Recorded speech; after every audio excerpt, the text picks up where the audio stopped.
gentlemen, if you're watching this video, that means it is December 5th or further. And that means two things. One, Kevin Hawk has no more beard, because No Shave November is over. And it also means that we're about to start our hiatus. Yeah. This will be one of very few full videos we'll be doing on a regular basis on this channel for the duration of December. Yeah. We've talked about it. We're coming back for Clash of Champions week, and we'll be doing full wrap-ups of WWE every single Thursday, along with our usual NXT review. But this is our last full indie news, so we're going to jump right into it with results, starting with House of Hardcore 36. Yes, House of Hardcore 36, which took place in Waukesha, Wisconsin. Yeah. Where Little Guido took on Nick Cutler. He beat him. Took him on, and he beat him. MVP defeated Jay Bradley. Nick Aldis beat Carlito. Bull James defeated Connor Braxton, Kurt Stallion, and Eric Cannon in a four corners match where everyone had an inanimate object and or animal for a name except for Connor Braxton. And everybody had a corner. Yeah, it's true. Funny how that works. Yeah. Willie Mack defeated the Cage. Or Brian Cage. The Machine. Or Cage. Or Kage. Al Snow and Swoggle, a.k.a. Snoggle, defeated the squad. Sounds like a D&D creature. It could be. A Snoggle. Create a Snoggle. It's just a midget Al Snow. I'm going to do it. Walks around with a severed head. Oh. Talks to it, yeah? Yeah. Alright. Oh. Abyss defeated Tommy Dreamer. Ideas. Candice Michelle defeated Victoria in her final match. I don't buy it yet. And Austin Aries defeated Joey Mercury in the main event. Alright. Then we had the finale from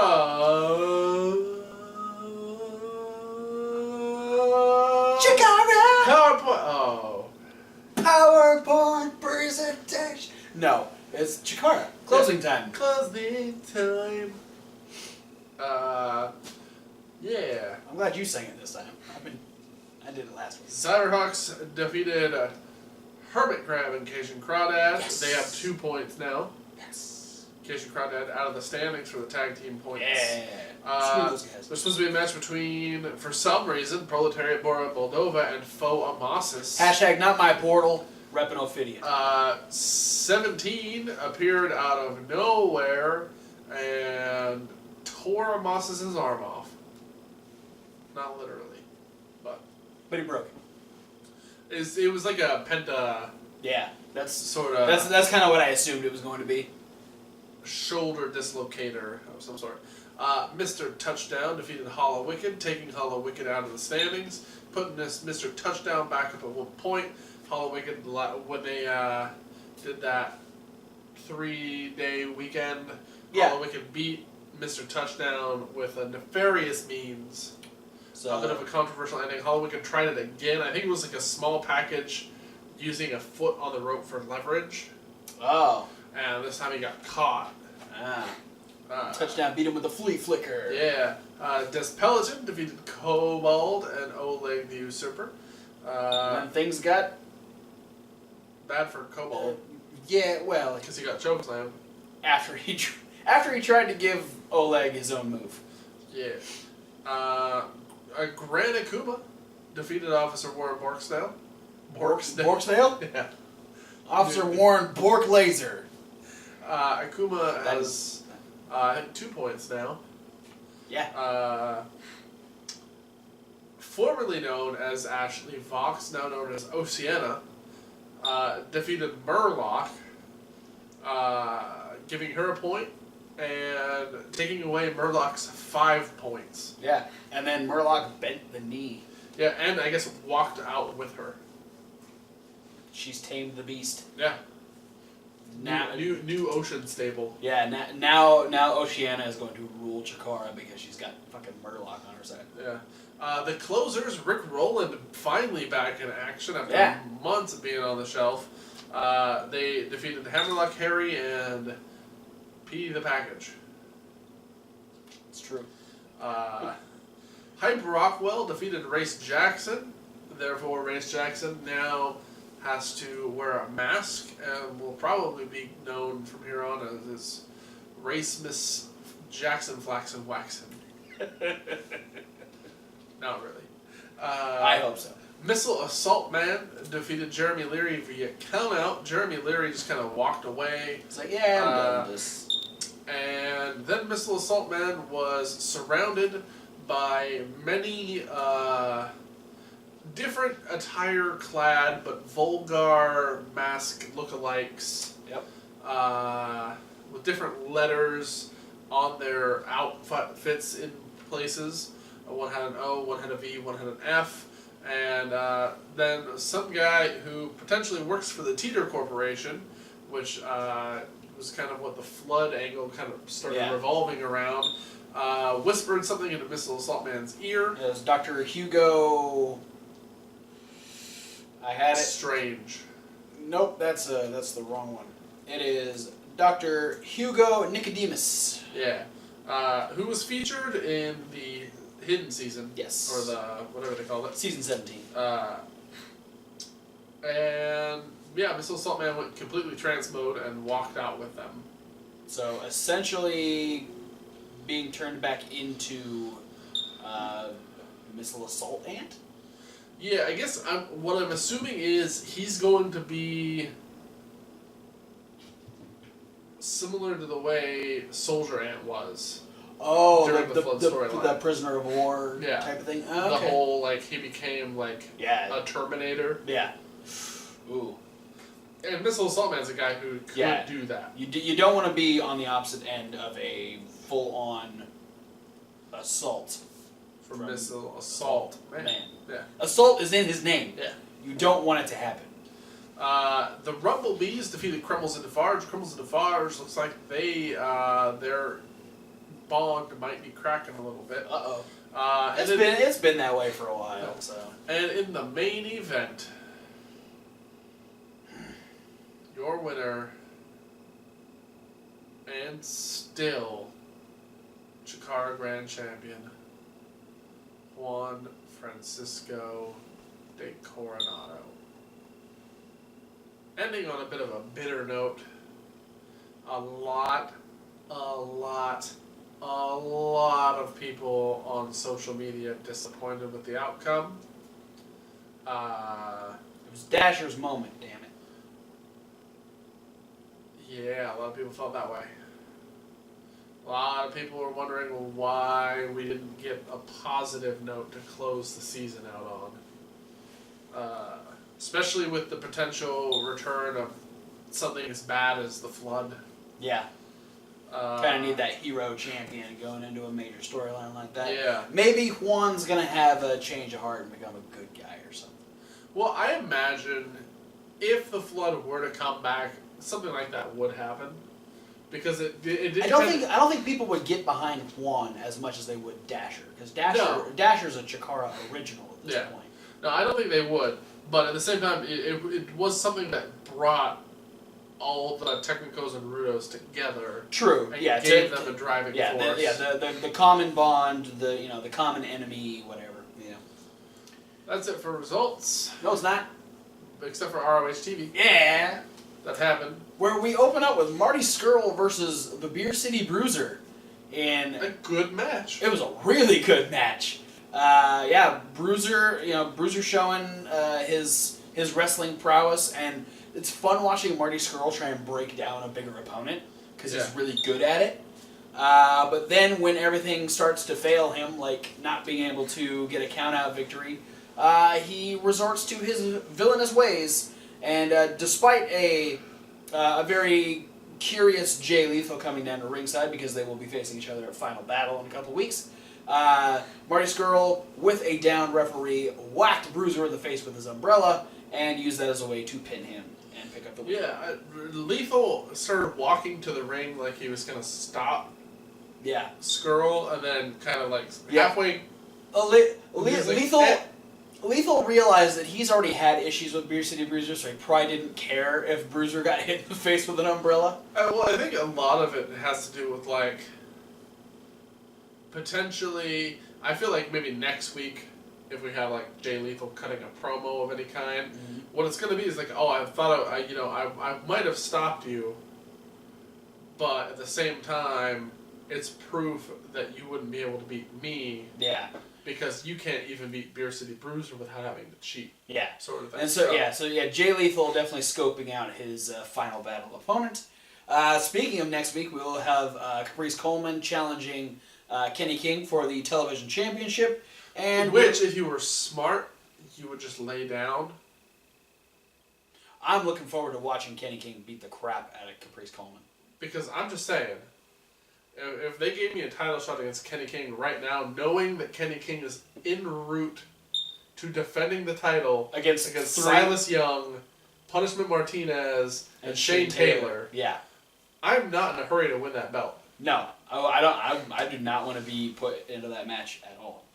We will also have the contract signing for the ROH World Championship match between Cody and Dalton Castle. That'll be fun. We had Dalton Castle did get interviewed, yes, sort of. Yeah, he was talking about how excited he is. Kicked him in his dick. Yeah, and he's gonna be the one. He's gonna hit Cody in his dick at Final Battle.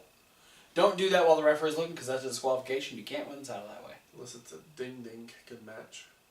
Well, unfortunately, there's no such thing as a ding-ding kicking match because he's not in Ring of Honor anymore. Yeah, that's true. So, we also had a video of the Briscoes terrorizing the 3D Academy. A couple of students out training on an off day. Neither Bully or Devon were there. They were attacking the two male students and breaking pictures and just finding different ways to call out Bully Ray, because Jay Briscoe doesn't want Bully Ray to quit due to a concussion because he's been through all this stuff. So why would Jay Briscoe be the one to put him down? So and apparently they're asking, what is it gonna take? Yeah. To get you in the ring with me.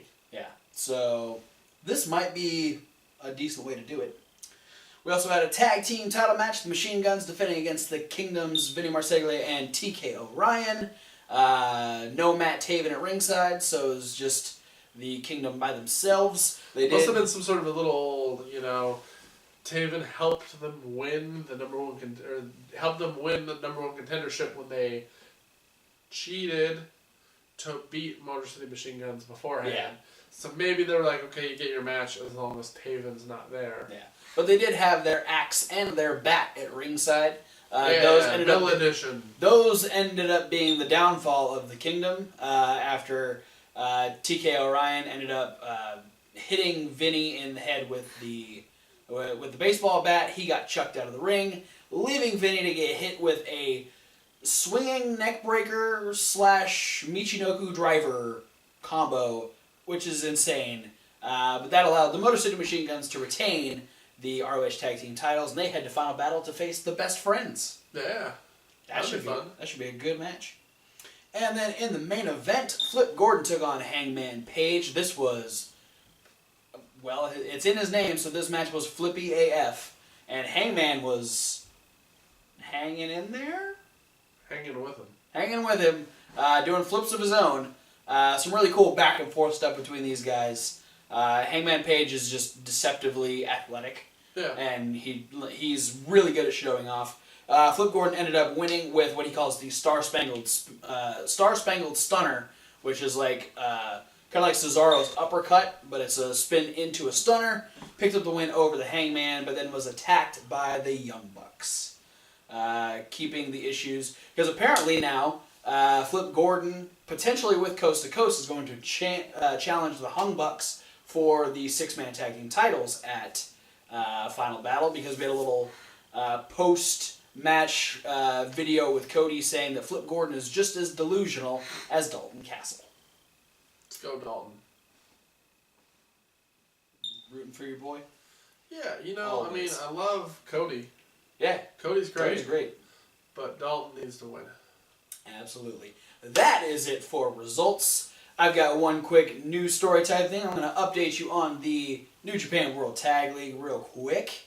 Block A, we've got a 5-way tie for first place with 6 points. Jesus. Minoru Suzuki and Takashi Iizuka. Death Juice, Evil and Sonata, Hangman Page and Yujiro Takahashi, and Hiroki Goto and Yoshihashi all have 6 points.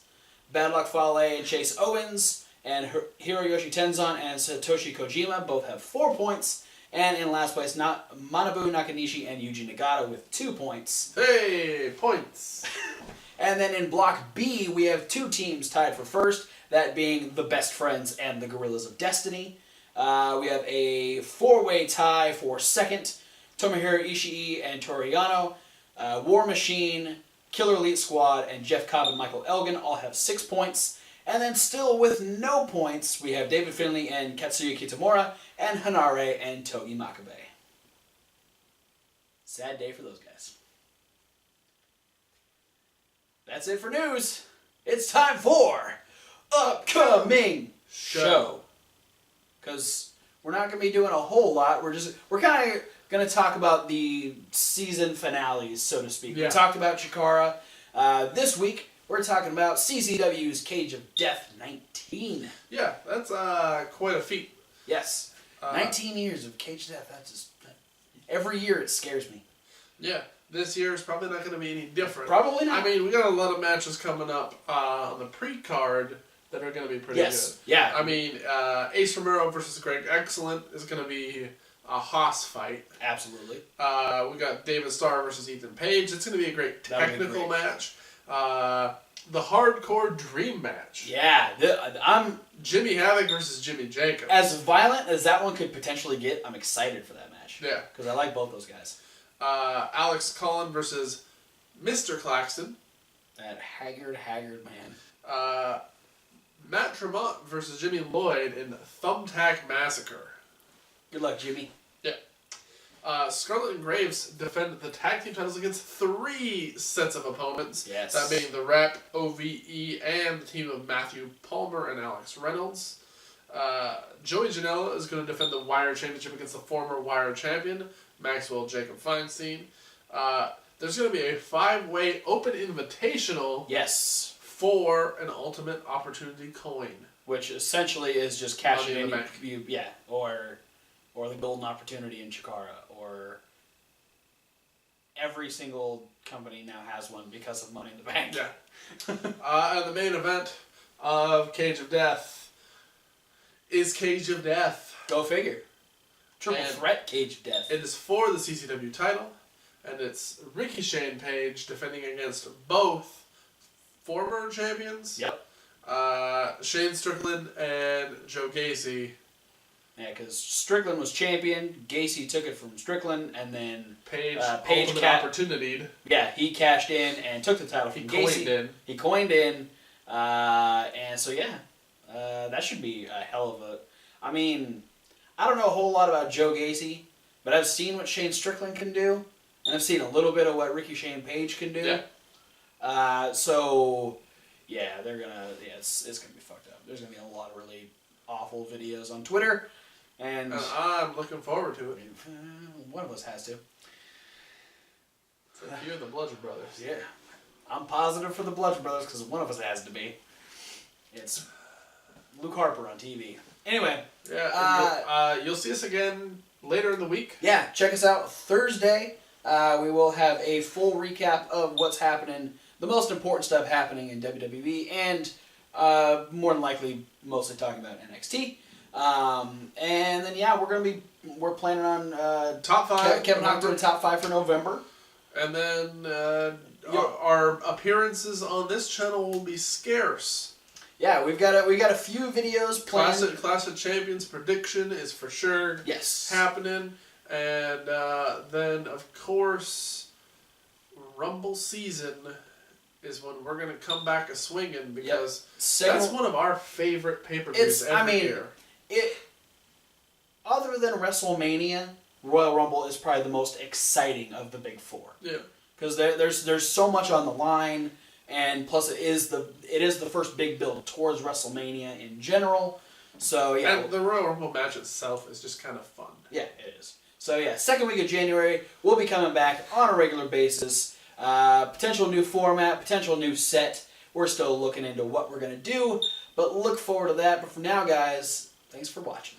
Don't forget to like, comment, and subscribe. And this is important. Click those links. Yeah, we have all of our normal social media links down there, but above those links are the links to the websites of the promotions that we talk about on a fairly regular basis here on the Indy News. Maybe not so much this time, and not so much in the recurring future. Yes. Until we come back full schedule. But we do talk about them. We talk about them, and we're gonna keep talking about them personally. Yes. Just not on YouTube. Yeah. Like ROHWrestling.com. Like houseofhardcore.net. CZWrestling.com. ChikaraPro.com. And so many more. And we want to add more, so over the next month, give us something extra to talk about when we come back. Use those. We're gonna have a lot of time to look at other promotions. Yeah. So use those social media links. Send us links to your favorite and or local promotion, whether it be their Facebook page, their websites, their YouTube pages, anywhere that we can get a little bit of what they got going on, and preferably their upcoming shows, and within 24 hours of those shows, the results. So that way, if we like what they have going on, we'll not only continue to talk about them on a regular basis, but we'll give you a shout out for bringing them to our attention. We also want you to check out our podcast. That's the SoundCloud link. Probably not going to be a whole lot happening for the next month or so, but hey, check it out anyway. Give us a follow. Also, check out Reasonable Wrestling Fans. It's reasonable the W. Like wrestling. It's where we're going to be spending a little bit more time than we have in the recent past. Yes. Just catching up on some shit. Yeah, we got some backed up punishment videos. We will have a brand new unboxing. We have a couple other potential ideas that we're going to be talking about. Might bring back some of the older videos. Might see the Hawktail Hour come back up. Might see Fantasy Warfare show up. Who knows? Yeah. So we don't. So post in the comments on videos here and over there. Let us know what types of videos you'd like to see us do. Here or there. But for now, guys, thanks for watching, and we'll see you Thursday.